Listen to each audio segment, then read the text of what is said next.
La Carder te cuenta.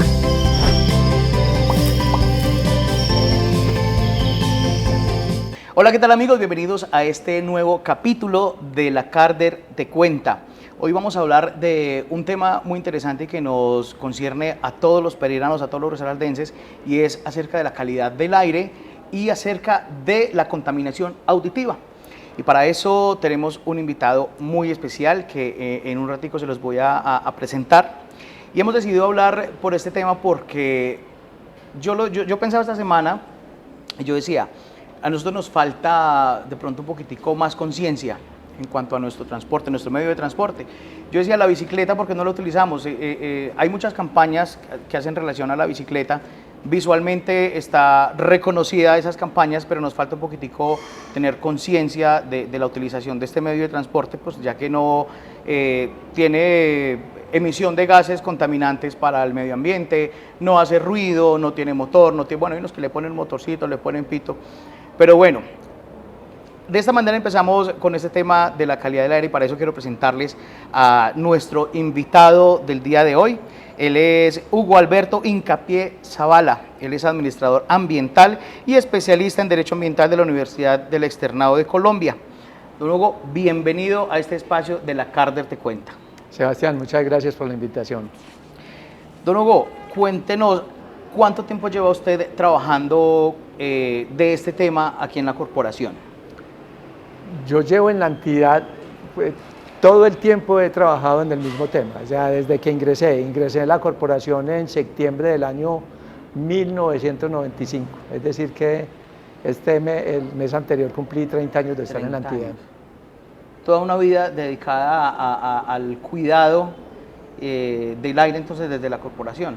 Sí, digamos toda mi vida profesional, yo me gradué en el año 91, yo soy de Medellín, trabajé 4 años en mi tierra y gracias también como a personas de Medellín que venían, que estuvieron con la corporación, varios antioqueños trabajaron acá en ese entonces, llegué a la corporación a través de, inclusive de la Universidad de Antioquia donde soy egresado.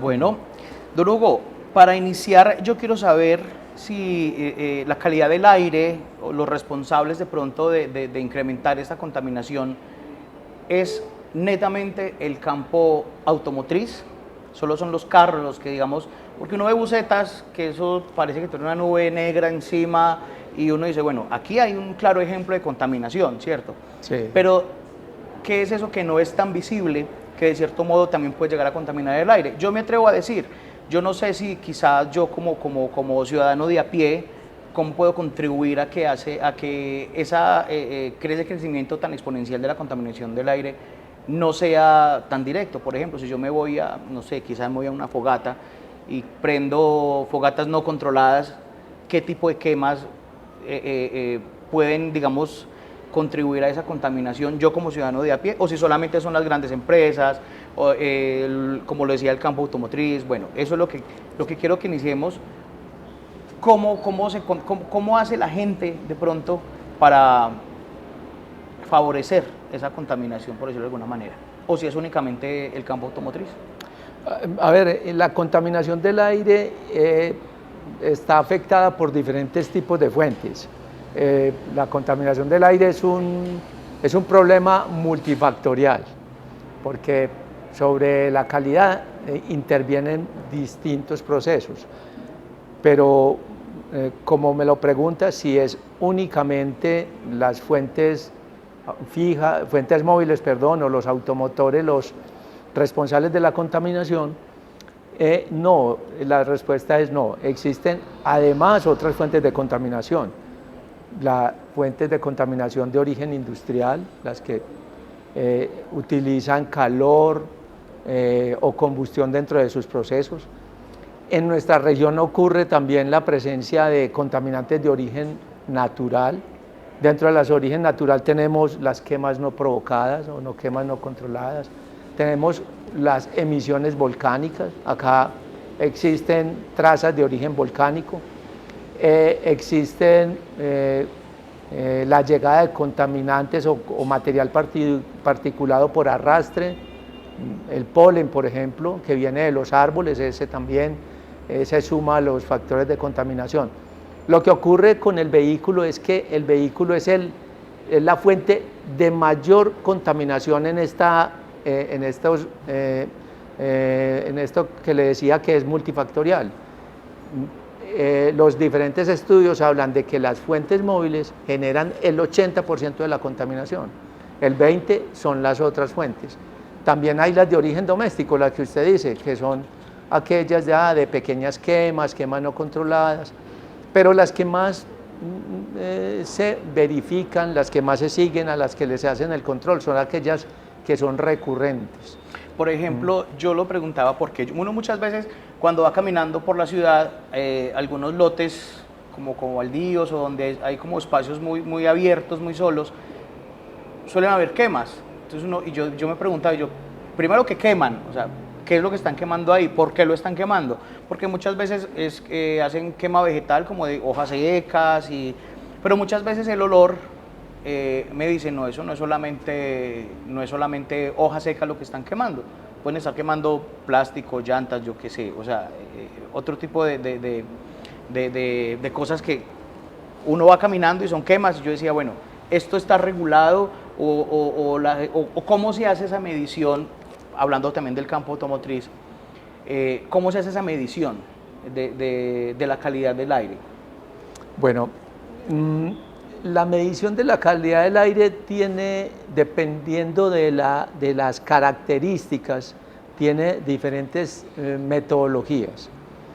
La corporación es la responsable, y esto es un tema asignado por la ley, por la reglamentación, por la normatividad, establece que son las vigilantes de la calidad del aire que respiran, que es disponible para sus ciudadanos. Entonces, esta función que es atribuida a las corporaciones se hace mediante un sistema de vigilancia.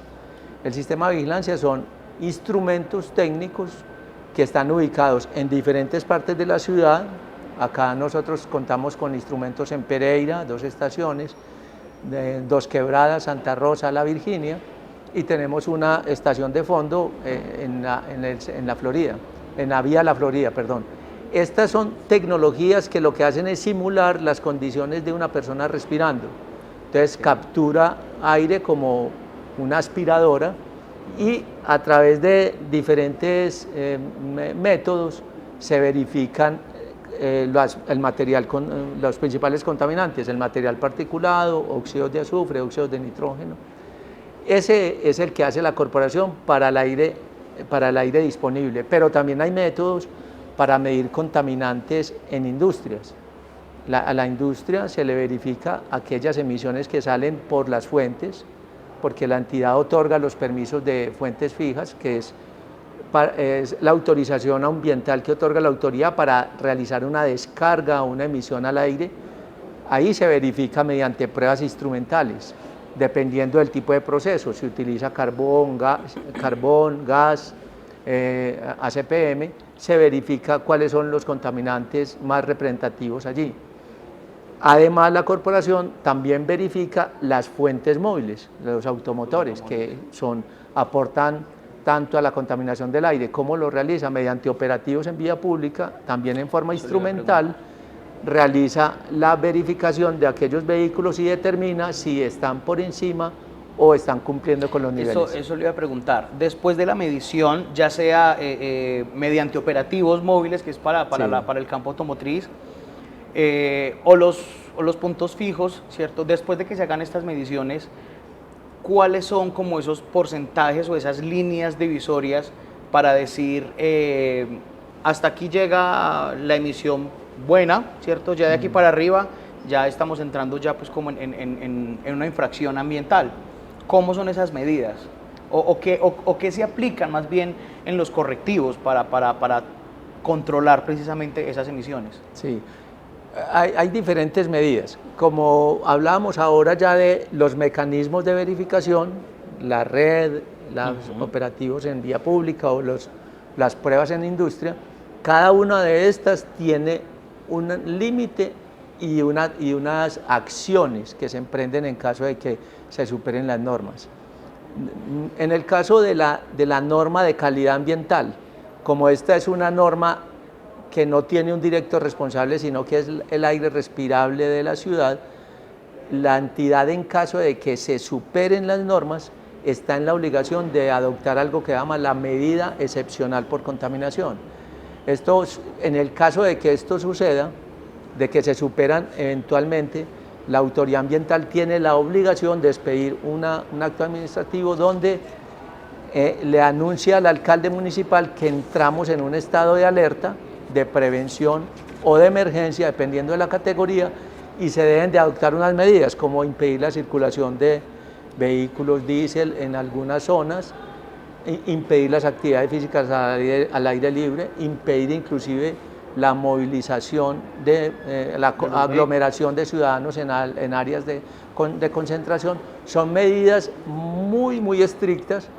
Afortunadamente en nuestra ciudad no se ha adoptado hasta ahora ninguna medida, pero sí hemos escuchado ya Medellín, Bogotá, en Bucaramanga, donde han entrado en estado de alerta, y estas medidas son muy drásticas.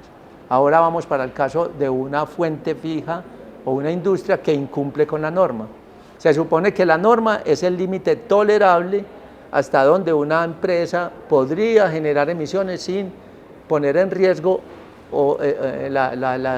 las poblaciones cercanas o los habitantes cercanos. Y ahí recordemos y tengamos en cuenta nuevamente que el medidor fijo cumple las funciones de un ser humano respirando todo ese contaminante que hay alrededor, para hacer ese pequeño hincapié para recorderis del por qué se hacen todas estas medidas. Exacto.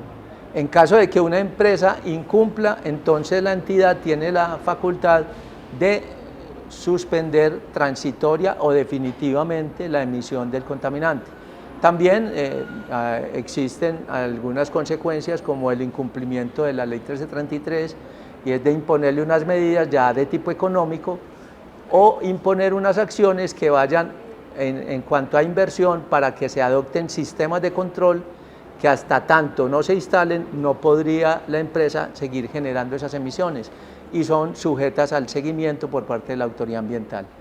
En el caso, del parque automotor, esta sí es una decisión que es de carácter compartida. Sí, porque la autoridad no puede llegar a impartir comparendos. Exacto, exacto, porque en Colombia se tipifica que el incumplimiento de una norma ambiental es el incumplimiento del Código de Tránsito, y el Código de Tránsito es el único reglamento que aplica sobre los vehículos en circulación, y este Código de Tránsito es de cumplimiento de las autoridades de tránsito. Entonces, por esto esta tarea es conjunta.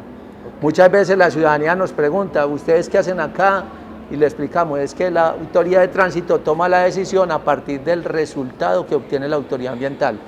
La autoridad ambiental, una vez tiene el resultado, se lo entrega a la autoridad de tránsito, y la autoridad de tránsito impone ya un comparendo. Hay algunos casos que son preventivos, eso es una decisión preventiva. No, el preventivo es que le otorga un plazo para que solucione el problema y se debe presentar nuevamente ante la autoridad con el problema resuelto.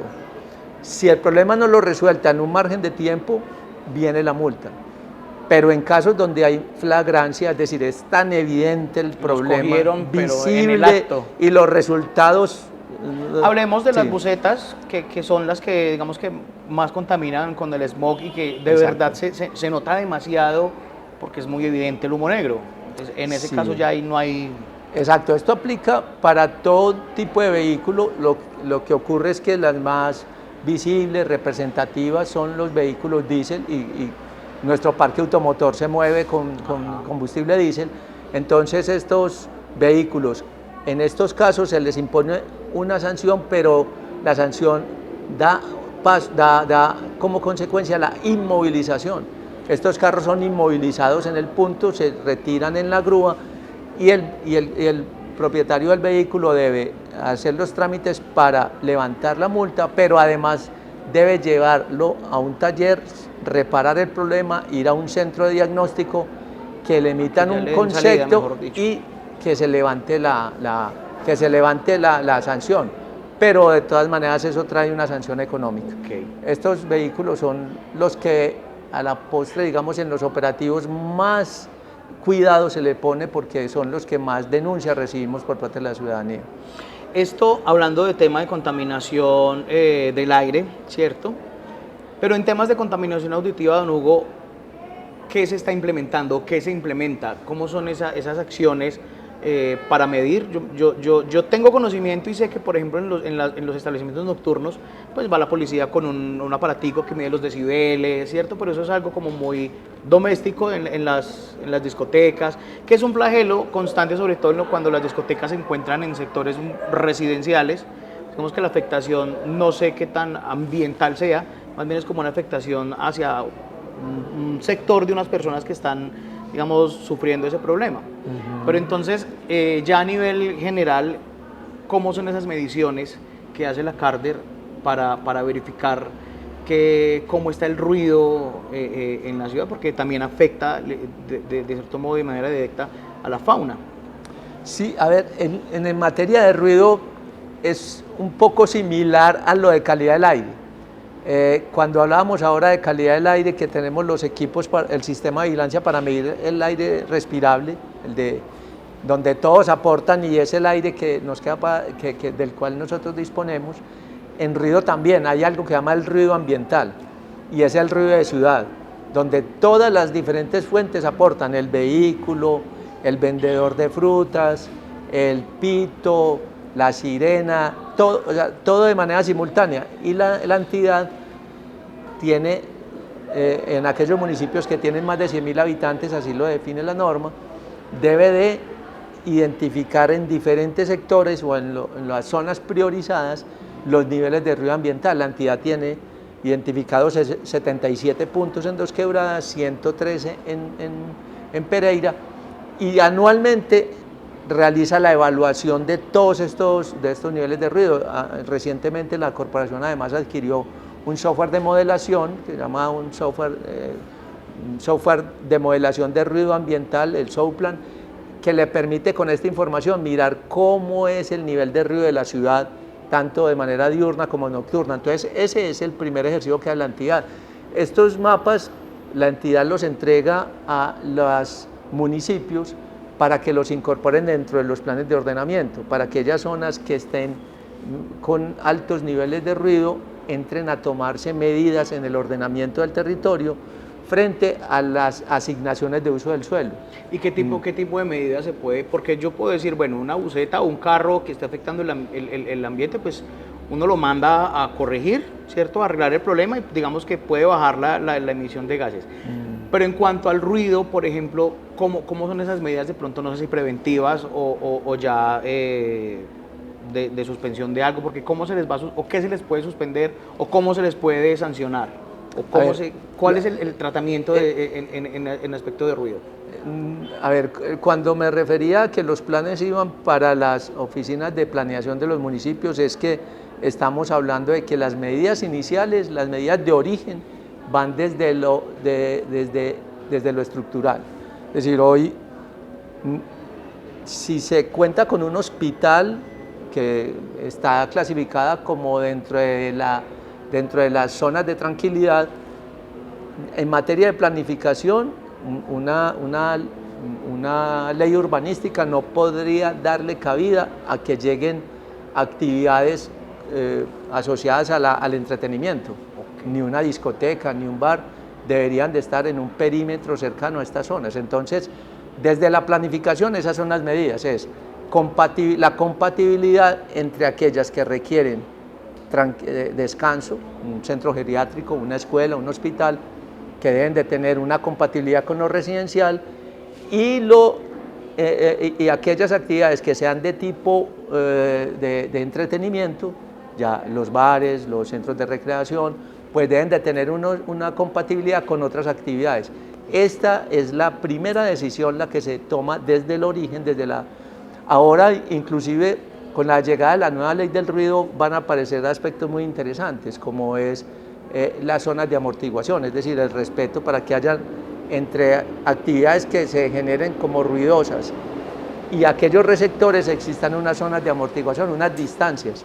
También se habla sobre la norma técnica constructiva, que existan materiales que permitan la absorción de ruido y no trascienda a espacios públicos. Eso como en primera medida.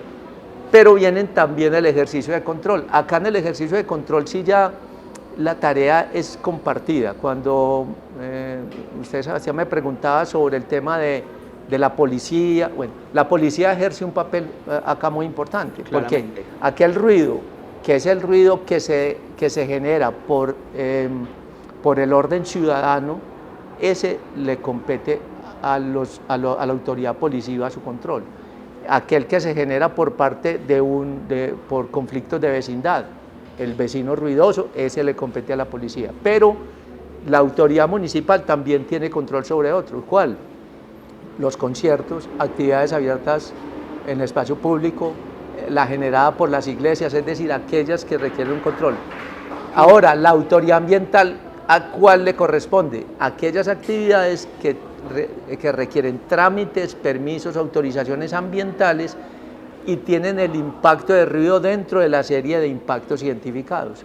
Una licencia, una planta, una industria, eso los verifica la corporación.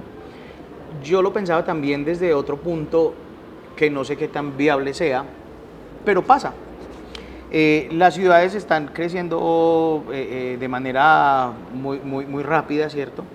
Y ya nos estamos tomando lugares que le pertenecen por derecho a la fauna. Por ejemplo, me refiero a los glamping, a los cafés donde hacen eventos, ¿cierto? Ahí el ruido como tal no va a afectar directamente al vecino, sino que afecta ya a la fauna que haya en esos lugares donde hay pues, bosque, hay inclusive cuando ahorita que se acercan las fiestas decembrinas, pues hay pólvora, eso también hace afectación del ruido. No sé qué tan contaminante sea para el aire, pero sí afecta el ruido de las explosiones de manera directa a la fauna. ¿La Carder tiene algún tipo de pronto pensado o cómo se tiene esas mediciones cuando la afectación es directamente allá con la fauna? ¿O se hace la misma medición igual que en el sector urbano? Vea, esa pregunta que usted hace es una pregunta compleja porque son eventos que se presentan de manera muy espontánea. El ruido no es un impacto que requiera un permiso. A ver, requiere permiso cuando está identificado dentro de una licencia ambiental el impacto de ruido, y esto normalmente es de procesos industriales. Okay. El uso de la pólvora no le corresponde a la entidad su autorización. Usted de pronto lo ha visto que la autorización para el uso, expendio, distribución corre por cuenta de los municipios, y son a la vez los municipios los responsables de el control, su comercialización. Como tal, los municipios son los únicos encargados de otorgar los permisos para este tipo de espectáculos. En el materia de ruido, las tareas de la corporación no tienen esos alcances. O sea, esos alcances son del orden municipal. Las secretarías de gobierno tienen un gran compromiso con este tema. Acá, en la nueva ley de ruido les exige a las diferentes autoridades desarrollar los planes de reducción de ruido, y creo que eso es un tema que debe ser incluido dentro de este ejercicio, porque los municipios van a entrar con la nueva ley a tomar medidas si la distribución, el uso de la pólvora, que tiene un efecto directo sobre los animales, esto ya está comprobado, debe seguirse vendiendo, distribuyendo y utilizando de la forma como nosotros lo hacemos ya en fiestas tradicionales o en eventos culturales. Esto es un tema, la nueva ley es la que va a llevar a las autoridades a repensar y que este problema que usted está hablando se vuelva visible, porque hasta ahora no lo es. Ok. Dólogo, muchas gracias por este espacio. Nos quedó claro que la articulación es importantísima, y yo creo que en este espacio, la Carder te cuenta, de este podcast, hemos evidenciado que la Carder no trabaja sola, la Carder trabaja siempre de la mano de aliados estratégicos, en este caso, por ejemplo, la policía, el Instituto de Movilidad de Pereira, son articulaciones necesarias para que todos estos procesos, estos proyectos sigan su curso natural, sigan avanzando de manera satisfactoria como lo ha hecho hasta el momento. Muchas gracias, don Hugo, por este espacio, gracias por este conocimiento que nos regaló el día de hoy, y no sé si quiere de pronto cerrar con algo para la gente de a pie, que se me ocurre que sería chévere decirnos, don Hugo, si de pronto nosotros como ciudadanos podemos hacer algo, como ciudadanos de a pie. Si yo no tengo carro, por ejemplo, pero quiero ayudar a cuidar el ambiente, el aire, ¿yo tengo de pronto algún trabajo por hacer? Pues la Organización Mundial de la Salud, en el año anterior, cuando surgieron preguntas por parte de la población sobre qué es lo que la población debería de hacer cuando casi todas las medidas están en manos de las organizaciones, y son inclusive el tema de la contaminación en ocasiones es un problema inconsciente, porque cuando se maneja un carro, cuando se compra un carro, cuando se tanquea un carro, normalmente no estamos pensando en el problema. Se hacía esa pregunta, ¿la población qué debe hacer? Y creo que la población, el mensaje que manda la OMS es ser una población exigente, ser exigente y cuidadosa. ¿Con qué? Con los dirigentes que elige, con las personas que elige, con sus gobernantes. Porque buena medida de los planes municipales, de los planes de gobierno, de los planes de acción que son dirigidos por instituciones, deben de tener el tema de aire dentro de sus políticas. Entonces, si las personas quieren elegir un representante, qué importante sería que ese representante tenga en su discurso el tema de la calidad del aire como un tema prioritario. Esa es una muy buena manera de contribuir, ser proactivos inclusive con sus líderes y ser exigentes con ellos. Pues bueno, esta es la invitación desde la Carder, así que muchísimas gracias y nos vemos en nuestro próximo episodio de la Carder Te Cuenta. Don Hugo, muchas gracias por asistir. Muy amable, muchas gracias por todo. Gracias a ustedes. La Carder Te Cuenta.